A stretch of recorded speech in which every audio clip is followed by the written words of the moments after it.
अस्सलाम वालेकुम नाज़रीन, आप देख रहे हैं उर्दू न्यूज नेटवर्क। हमारा शो हम और अवाम, मैं हूं सैयदा एनिशा और प्रोग्राम का बाकायदा आगाज करते हैं। आप हमारा शो देख लें लाइव।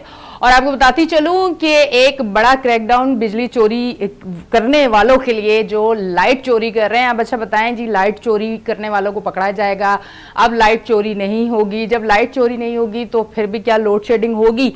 लोड शेडिंग तो भरपूर हो रही है। जो इस टाइम मुल्क का सत्यानाश हो चुका है, जो इस टाइम आप सूरत हाल देख रहे हैं। खैर कहते वक्त ये अल्फाज बड़ा दुख होता है, बहुत ज़्यादा तकलीफ होती है, क्योंकि हम पाकिस्तानी और पाकिस्तान है तो हम हैं, पर तकलीफ बहुत ज़्यादा होती है क्योंकि इस तरह की चीज़ें, इस तरह का सिस्टम, इस तरह की हर एक सूरत हाल जब रोज़ सामने आती है और इसके साथ बढ़ती हुई महंगाई और बढ़ते हुए पेट्रोल के रेट और उसके साथ फिर सारी चीज़ों के जब रेट बढ़ते हैं तो फिर बहुत ज़्यादा तकलीफ होती है। और बहुत सारे ऐसे अल्फाज जो कि नहीं कहने चाहिए और बाज़ दफ़ा वो हम अदा कर देते हैं क्योंकि बहुत सारी सूरत हाल काबू से जब बाहर हो जाती है। आपको अभी इस टॉपिक पे तो रहेंगे हम। ये जो बिजली चोरी करने वाले हैं इनको पकड़ा जाएगा, फिर बिजली जब चोरी नहीं होगी उसके बाद की क्या सूरत हाल होगी, ये तमाम बहुत सारी चीज़ें होंगी। और आपको बताते चलें कि ये बिजली सिर्फ आवाम नहीं चोरी करी, अपने के इलेक्ट्रिक के जो लोग हैं उन्होंने बड़े बड़े जो गोठ बने हुए हैं उन गोठों में खुद लाइट दी हुई है, जो कि मंथली इनका एक पक्का सिस्टम बना हुआ होता है, जो यहाँ वहाँ से ये लोग पैसे उठाते हैं। अब ये भी एक चीज़ अलग, इस पर भी हम बात करेंगे, पर साथ साथ आपको ये भी बताती चलूँ कि जब पेट्रोल के रेट बढ़े अभी दोबारा, तो आप यकीन करें जो लोगों को मैंने देखा, जिस तरह से लोगों के हालात देखे और जिस तरह से बातें मैंने सुनी, और ऐसे ऐसे लोग, सफ़ेद पोश लोग जो किसी के सामने ये भी नहीं बोल सकते कि उनके घर में आज खाना है या नहीं है। और कुछ ऐसी भी सूरत हाल, आप यकीन करें एक चीज़ मेरे सामने आई और दिल खून के आंसू रोया। ना मैं उनका नाम ले सकूंगी ना कुछ, पर ये चीज़ ज़रूर बताऊंगी कि एक किसी बैंक का कोई गार्ड जो कि सिक्योरिटी गार्ड, और वो बेचारा, उसकी 18 से 20 हज़ार सैलरी, और कोई एक आध दिन वो लेट आया या एक आध दिन वो बीमार हुआ, उसका ऑफ था, उसने छुट्टी कर ली, और उसको जब उसकी सैलरी दी गई तो आप यकीन करें कि 4 से 5 हज़ार उसकी सैलरी के कट गए थे। 15-14 हज़ार जब उसके हाथ में आए और वो बंदा रोते हुए ये कह रहा था कि ये पेट्रोल के रेट हैं, अभी ये महंगाई है, घर मेरा किराए का है, आप मुझे बताएं कि मैं पूरा महीना खाऊंगा या मैं बिल दूंगा या मैं घर का किराया दूंगा। तो उस टाइम बहुत बुरी सूरत हाल थी। और फिलहाल जो है हम स्टार्ट करते वही जो हमारा टॉपिक था, ये जो बिजली चोरी करने वालों के खिलाफ जो एक मुहिम चलाई गई है, जो एक क्रैकडाउन है, इस पर हम बात करेंगे। उसके बाद मुल्की जो सूरत हाल है हम उस पर बात करेंगे, और आगे क्या आपको बेहतरी नज़र आ रही है, बेहतरी के लिए फैसले हो रहे हैं या क्या चीज़ें हो रही है, वो सारी हम बात करेंगे। हमारे साथ हमारे तज्जिया कार मौजूद है, अनवर खुर्शीद साहब, उनको मैं वेलकम करती हूँ अपने शो पे। अस्सलाम वालेकुम। जी वालेकुम अस्सलाम। जी अनवर खुर्शीद साहब, ये चोरी करने वालों को अब पकड़ा जा रहा है। अब वो चोरी करने वाले अवाम जो चोरी कर रही है अब उनको पकड़ा जाएगा भाई। और उसके बाद जो है चले बेहतरी हो, इस तरह की चोरी बंद हो, उसके बाद जो है मतलब जो लोग बिल नहीं देते उनके लिए तो ठीक होती है चोरी, और जो बेचारे बिल दे रहे होते हैं उन पर फिर डबल डबल बिल आते, क्योंकि किसी इलाके का अगर चोरी ज्यादा है तो फिर जो लोग बिल भर रहे हैं उनके लिए बड़ा मसला होता है। जी बिल्कुल, आप ठीक फरमा रही हैं कि बिजली की चोरी, जहाँ तक बिजली की चोरी का ताल्लुक है तो बिजली की चोरी को पकड़ना जो है काम है कि बिजली चोरी ना हो, ये हुकूमत का काम है, हुकूमत वक्त का काम है जी। और जब हम देखते हैं कि हुकूमत वक्त में जब हम देखते हैं, आज की बात नहीं कर रहा हूँ, पिछली बात भी, क्योंकि अभी तो घूमते हैं ही नहीं है ना, अभी तो टर्म सेटअप चल रहा है। इससे पहले जो घूमते चली 5 साल, उससे पहले 5 साल या उससे पहले 5 साल, तो पिछले 15 में जो जमहूरी घूमते थी उनके बारे में कहा जाता है कि वो सब चोर है जी। जब ऊपर घूमते चोर होगी तो वो चोर किसकी चोरी को पकड़ेगा? ये तो होगी ना एक बात। दूसरी बात ये कि चोरी पकड़ने के लिए, चोरों को पकड़ने के लिए, क्रैक डाउन करने के लिए, मेगा ऑपरेशन करने के लिए बिजली चोरी के खिलाफ आपको फोर्स की जरूरत है।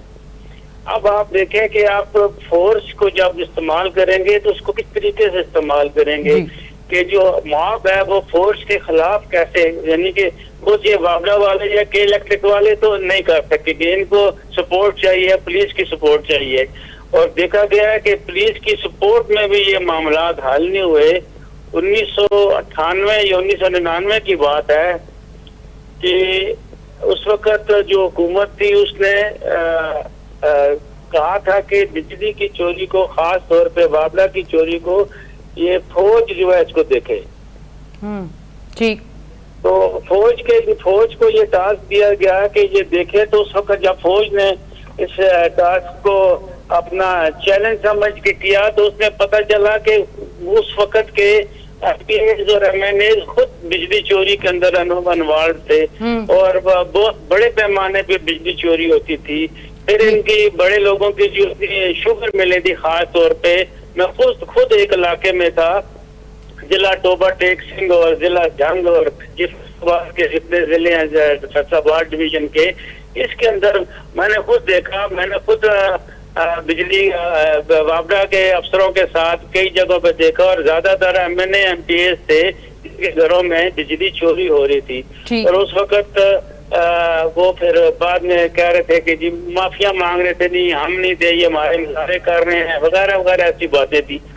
तो बिजली जो बड़ी बड़ी मिलों में, फैक्ट्री में चोरी होती है वो वाली, उसके अलावा इसके साथ साथ देखना है कि ये जो खुद बिजली के महकमे वाले हैं, बावड़ा वाले और के इलेक्ट्रिक वाले, ये खुद जो मिल के चोरी करवाते हैं, न सिर्फ लोकल हर घरों में बल्कि पूरी पूरी बस्तियों में। वही बात तो मैंने आपसे की है कि इन चोरों से तो बचा रहे हैं ये लोग जो खुद गोट, क्योंकि मैंने काफी कवरेज की है, काफी जगहों पे गई हूँ, बड़े बड़े गोट जो जिनको इन लोगों ने खुद लाइट जो है वो चोरी करके अपनी ही के इलेक्ट्रिक के लोग वो खुद दे रहे हैं, महीना बांधा है। मैं बहुत अर्सा पहले की बात है कि मैं इधर कराची में, बहुत पुरानी बात है कि मैं कराची में गया तो ये कच्ची पहाड़ी की तरफ गया, तो ऊपर देखा तो मुझे पतली पतली बारीक बारीक तारें नजर आ रही थी कि ये तारें पता नहीं कहाँ जा रही हैं, और कोई दर्जनों का ना कम है, वो सैकड़ों के हिसाब से एक एक खंबे से जा रही थी। तो मैं समझा कि यहाँ पे लोगों के टेलीफोन लगे हुए हैं, क्योंकि पतली तारें थी टेलीफोन वाली, टीटी वायर कहते हैं जिसको।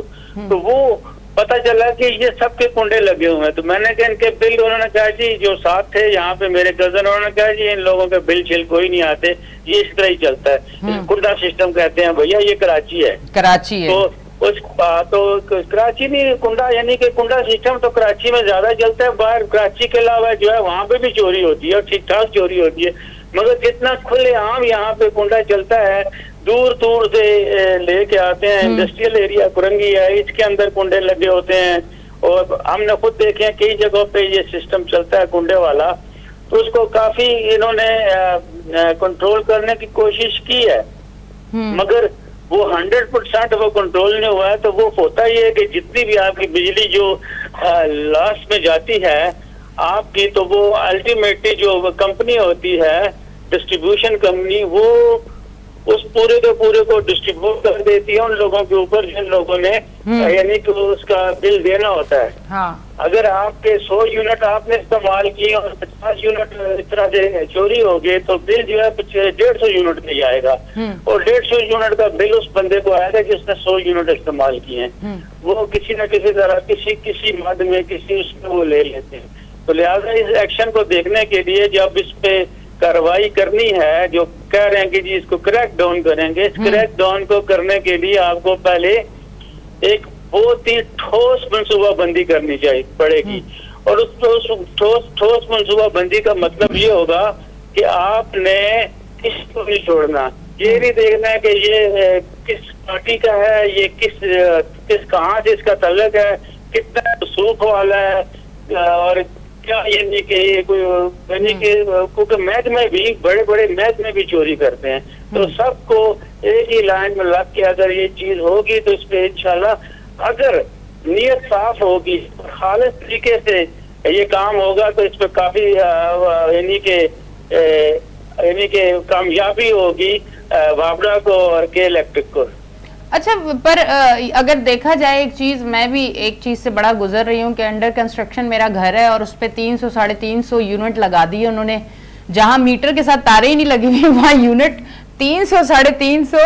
मैं तो सर पकड़ के बैठ गई कि ये किसकी चोरी मेरे सर लगी, ये समझ से बाहर है कि मतलब आप मीटर रीडिंग नहीं लेते, आप कुछ नहीं लेते और आप जाके वो बिल बड़े बड़े भेज रहे हैं। तो इस तरह तो जो बिल देने वाले लोग हैं वो तो फिर बदजन हो रहे हैं ना, वो लोग भी परेशान हो रहे हैं कि अच्छा ठीक है 4-6 लोग बिल नहीं दे रहे, उनका बिल हम दे रहे हैं, और इस तरह की चीजें हो रही हैं। लोग कह रहे हैं कि जब सारे लोग चोरी कर रहे हैं फिर हम भी चोरी करते हैं, क्योंकि भूखे तो नहीं मरेंगे, महंगाई और बेरोजगारी जितनी है।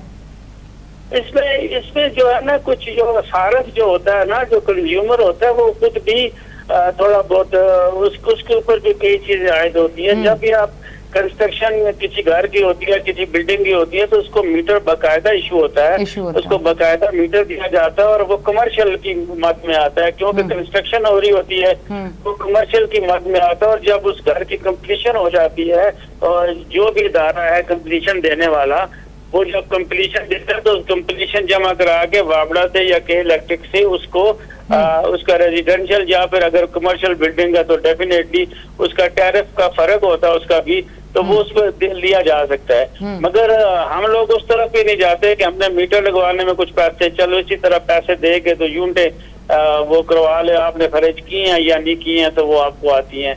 इसके अलावा एक और बहुत अहम बात मैं बताने जा रहा हूँ, अगर अवाम सारी सुने कि मेरे साथ खुद ये मामला पेश आया था। तो एक दफा मैं अपना बिजली का मीटर आज से 5-6 माह पहले की बात है, देखा था। मैं फ्लैटों में रहता हूँ जिसके अंदर कोई तकरीबन 66 फ्लैट्स और तकरीबन 55 से ज्यादा मीटर है उस पे। तो मैंने देखा कि जी मैं अपने एसी का इस्तेमाल बड़ा सोच समझ के करता था कि शाम 6:30 बजे से 10:30 बजे तक जो पीक आ रहा है उसमें बिजली कम से कम इस्तेमाल हो। तो अचानक मैंने देखा कि एक दिन के मेरा जो मीटर था वो टाइमिंग वो ठीक ठाक 1 घंटे से ज्यादा आउट है। यानी कि मैं अगर 10:30 बजे चलाना शुरू करता था तो मेरे मीटर पे उस वक्त जो है 9:30 बजे होते थे, और वो 1 घंटा मेरा वो पीक आवर में चला जाता था। फिर मैंने उसकी बाकायदा कंप्लेंट, रिटर्न कंप्लेंट उसको की के इलेक्ट्रिक को। के इलेक्ट्रिक वाले जब आए तो उन्होंने कहा जी अभी आपका मीटर ठीक कर देते हैं। मैंने कहा नहीं, मेरे पूरे मोहल्ले का मीटर जो है, पूरे बिल्डिंग का मीटर खराब है सारे, मैंने बहुत सारे चेक किए, कुछ ठीक थे। फिर उन्होंने दोबारा उसको मेरी उन्होंने कहा जी आप इसकी कंप्लेंट को एड्रेस करें, वरना मैं जो है ना फिर मैं आपके बड़े ऊपर जो भी टॉप लेवल पे जाता हूँ। तो वो मेरे सारे हमारे मोहल्ले के, हमारी बिल्डिंग के सारे मीटर वो सही करके, इस तरह से लोगों को, बहुत सारे लोगों को इस तरह से भी पीक आवर और जो नॉर्मल आ रहा है उसमें भी बहुत ज्यादा फर्क पड़ जाता है। अब ये क्रैकडाउन तो चोरी करने वालों के लिए, जो अब मीटर की खराबी और मीटर का टाइम और ये सारी चीजें, तेज चलना मीटर ने, जब घर में कोई भी एसी कुछ भी नहीं चल रहा फिर भी मीटर चले जा रहा है, अब इसके लिए क्या सूरत हाल होगी, जरा इस पे भी तो बात होनी चाहिए ना। जी भाई देखे, जो भी टीम बनानी है क्रैकडाउन के लिए, उस टीम को चाहिए कि वो जो टॉप लेवल पे अथॉरिटीज है, अगर वो फॉर एग्जांपल के इलेक्ट्रिक और वाबला के अलावा भी जो लोग शामिल हैं, डेफिनेटली उसमें एडमिनिस्ट्रेशन शामिल होगी, उनको चाहिए कि दोनों तरफ से देखें। तो वाबला की, के इलेक्ट्रिक की जो यानी कि चालाकियां या कोताहियां हैं उनको भी देखे, साथ साथ उनको भी रेक्टिफाई करे, मीटरों को सही करे, उसकी जो और इस किस्म के लॉसेस होते हैं उनको सही करे। आप देख ले, ये सदर में, हमारे सदर में जो शाम को रेडियां खड़ी होती हैं जिसमें वो पहली बात तो वो इंक्रोचमेंट है सारी। उस इंक्रोचमेंट को अगर किसी तरह लीगल किया हुआ है तो ठीक है, गवर्नमेंट ने जैसे भी किया हुआ है, उस रेडियो के ऊपर बल्ब जलते रहते हैं, और वो बल्ब का, और जब वो रेडी बंद करके चले जाते हैं तो अपनी उसके लिए पूरी रात वहाँ पे बल्ब जलते रहते हैं सुबह तक।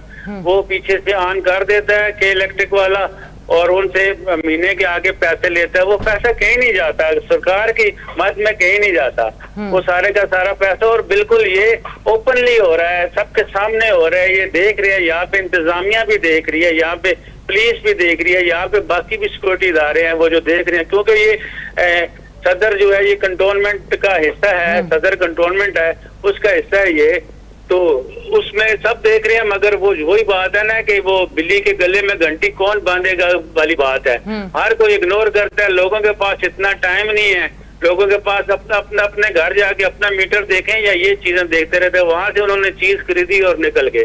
तो इन चीजों को देखना पड़ेगा उन अथॉरिटीज को कि ना सिर्फ ये एक मैंने तो 100, 200, 400 रेडियो की बात की है, ये पूरे कराची में कहाँ पे कैसे हैं आगे जितने भी इंक्रोचमेंट के हिसाब से ठेले लगाए जाते हैं बड़ी बड़ी मार्केटों में, वहां भी इसी तरह लाइट ऐसी आती है, वो बहुत सारी ऐसी जगहों पे भी है कि जो दुकान वाला उनको देता है, ठीक है, मगर इस चीज को भी देखना पड़ेगा। बहुत सारी ऐसी कमर्शियल एक्टिविटीज है जो कि रेजिडेंशियल बिजली के ऊपर चल रही हैं, उसको भी देखना पड़ेगा। जो कमर्शियल एक्टिविटीज हैं वो उसको कमर्शियल बिजली आनी चाहिए। रेजिडेंशियल को अगर कमर्शियल आएगी तो वो भाग के जाएगा कि जी मेरा रेजिडेंशियल आप कमर्शियल क्यों दे रहे हैं, और कमर्शियल को अगर रेजिडेंशियल आएगी तो वो कहीं नहीं जाएगा, वो कहेगा चलो भाई मेरे तो मजे लगे हुए हैं। इन चीजों को देखना पड़ेगा। इससे भी बहुत ज्यादा अपना उसके जो इनकम जनरेट होती है वापडा की और के इलेक्ट्रिक की, उसमें भी बहुत ज्यादा फर्क पड़ेगा इस तरह की बिजली, इस तरह से टैरिफ को चेंज करने में। हाँ बिल्कुल, ये जो पथारे और ये जो ठेले लगे हुए होते हैं, इंक्रोचमेंट आपको पता है पहले सदर में हुई थी और फिर अब सूरत हाल तो सब लोगों के सामने। अब ये जो लाइट दी जाती है, यकीनन ये ठेले वाले, ये पथारे वाले, इनसे तो मंथली कुछ ना कुछ पेमेंट ली जाती होगी, और ये पेमेंट अब कहाँ जमा होती है, किन लोगों के हाथ जाती है, ये चीज भी तो पता चलनी चाहिए ना। यही अगर किसी जगह इस्तेमाल हो तो मुल्क की तरक्की के लिए तो बेहतर काम हो सकता है ना। देखिए जी, ये कोई ढकी छुपी बात तो है नहीं है ना। या कोई भी बंदा निकल जाए, जो भी सरकारी जिन लोगों ने ये काम करना है, जिन लोगों ने इसका बीड़ा उठाना है कि उन लोगों की बिजली काटनी है जाके गांव में जो देहातों में रह रहे हैं, अपनी जो स्लम एरिया कराची के वहां पे रह रहे हैं, तो इस चीज को भी देखना उनका काम है। वो जाके पूछे ना, उनको बताया जाएगा ना। क्या वो कोई गूंगे बहरे अंधे तो नहीं है ना। उनको वो जाएंगे, उनको पता है ये जितना भी कराची में जो भी लीगल काम या इलीगल काम जो जिस तरह के भी होते हैं, किसी किस्म की मंशियात फरोशी होती है या कोई बिजली चोरी होती है या दीगर जो जुराइम है वो होते हैं, वो इलाके के जिम्मेदार एडमिनिस्ट्रेटर को पता होते हैं और उसकी नॉलेज में होता है। उसके बगैर वो अपनी ड्यूटी कर ही नहीं सकता। मगर उसकी मजबूरियां ये होती हैं कि उसके पास फोर्स कम होती है, उसके पास वक्त कम होता है। इस चीज को वक्त देना अभी एक थानेदार का काम इतना नहीं होता, उसको दुनिया जान के काम होते हैं कि वो जाके लोगों की बिजलियां चेक करता रहे। मगर जब उसको ड्यूटी मिलेगी, उसको फोर्स मिलेगी, तो उसको फिर प्रॉपर उस तरीके से काम करना पड़ेगा, वो करेगा। और आज तक ये पाकिस्तान का ये तरीकाकार रहा है कि पुलिस से मैक्सिमम पुलिस एडमिनिस्ट्रेशन में जो फोर्स है आपकी पुलिस है, पुलिस से ये काम नहीं हुआ। पहले भी ये काम 1998 में जो है ना पाकिस्तान आर्मी ने किया था। अभी भी ये काम पाकिस्तान आर्मी, लोग कहते रहते हैं ना, आर्मी को कहते रहते हैं कि आर्मी ये आर्मी वो, पाकिस्तान आर्मी जिंदाबाद। जितने भी भले काम है, वापडा की होगी, गोश्त स्कूल हो गए, बल सफाई हो गई, और जितनी दुनिया जहान के जितने काम है जो एडमिनिस्ट्रेशन के काम है वो उनसे नहीं होते। लॉ एंड ऑर्डर है जो, वो भी जाके आर्मी आके देखती है, रेंजर आके देखती है, कि पुलिस के बस की बात नहीं है। अच्छा, एक चीज लास्ट में, फिर उसके बाद थोड़ा सा ना अनवर खुर्शीद साहब पेट्रोल पे भी आएंगे, क्योंकि इस पेट्रोल ने तो जला दिया सबको, ऐसा कर दिया, आप यकीन करें कि लोग इस टाइम बुरी हालत हुई हुई और अंदर से खौल रहे हैं। पहले तो मुझे ये बताएं कि ये जो चोरी आवाम की जानिब से होगी के इलेक्ट्रिक की, उनके लिए सजाएं कैसी होंगी, और फिर अगर के इलेक्ट्रिक की तरफ से उनके अपने जो लोग हैं वो अगर चोरी करवा रहे होंगे बड़ी बड़ी जगहों पे, फैक्ट्रियों पे, गोठों में, इलाकों में और बस्तियों में, इस तरह की चीजें उनके लिए भी यही सजाएं होंगी या वहां थोड़ी माफी का सिलसिला होगा? देखिए जी, वो मैक्सिमम तो यही कर सकते हैं कि जी उनको नौकरी से निकाल देंगे, फारिग कर देंगे और दूसरी जगह जॉब देख लेंगे। होना ये चाहिए कि उनके लिए भी ऐसी सजा तजवीज की जानी चाहिए कि दूसरे महकमे भी जो इस किस्म की कार्रवाई करते हैं, जो इलीगल मनी इकट्ठी करते हैं अपने महकमे के, यानी कि जो पैसे गवर्नमेंट को सरकारी तौर पे लीगल तरीके पे जाने चाहिए, उसकी बजाय उनकी जेबों में जाते हैं रिश्वत के तौर पर, तो दूसरे महकमे वालों को भी थोड़ा बहुत इससे इबरत मिलेगी। इनको न सिर्फ ऐसी बल्कि इनको फिजिकल सजाएं दी जाए, जो भी है उसके अरसे की सजा दी जाए, और उसके साथ इनके ऊपर ऐसे जुर्माना किया जाए कि जो इन्होंने जितना भी खाया वो प्ली बार्गेनिंग वाली बात ना की जाए इनके साथ भी किया जाए कि पकड़ा गया एक बंदा इतने पैसे उसने इस महीने में खाए हैं तो उसकी मल्टीप्लाई कर दे, उसने जितने महीने नौकरी की है उसके साथ वो मल्टीप्लाई करके उसके भाई इतना जुर्माना तुम भरोगे, जो मर्जी करो, वो घर बेचो जो तुमने वार्डा और के इलेक्ट्रिक की बिजली चोरी कर करके बनाया, वो घर बेचो और पैसे जमा कराओ।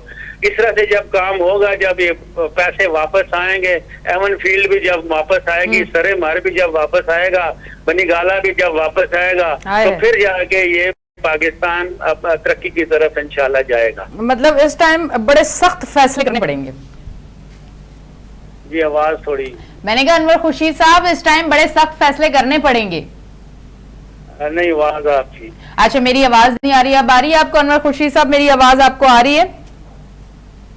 अच्छा जी, मेरी आवाज अनवर खुर्शीद साहब को नहीं आ रही, तो इसलिए अब जो तमाम तर सूरत हाल है ना, जो आपको के इलेक्ट्रिक की जानिब से जो अभी तमाम तर सूरत हाल बताई, चोरी, फिर सजाएं, फिर अपनों को सजाएं, फिर गैरों को सजाएं और बहुत सारी चीज़ें ऐसे, और बहुत सारे मामलात, मुल्की जो इस टाइम हालात हैं वो भी आपके सामने है। इस टाइम अगर आप देखें महंगाई का जोर भी बहुत ज़्यादा है, और उसके साथ अगर आप पेट्रोल की तरफ देखें तो पेट्रोल के रेट कितने ज़्यादा है, फिर गुर्बत देखें तो वो भी बहुत ज़्यादा है। तो बहुत सारी ऐसी चीज़ें जिस पे हम रोज़ बात करते हैं और कोशिश करते हैं कि इश्यूज स्क्रीन पे लाते रहें, और स्क्रीन पे लाने का मकसद ये होता है कि कोई ना कोई उसका हल बातचीत से निकलता रहे, और इंशाल्लाह ज़रूर निकलेगा।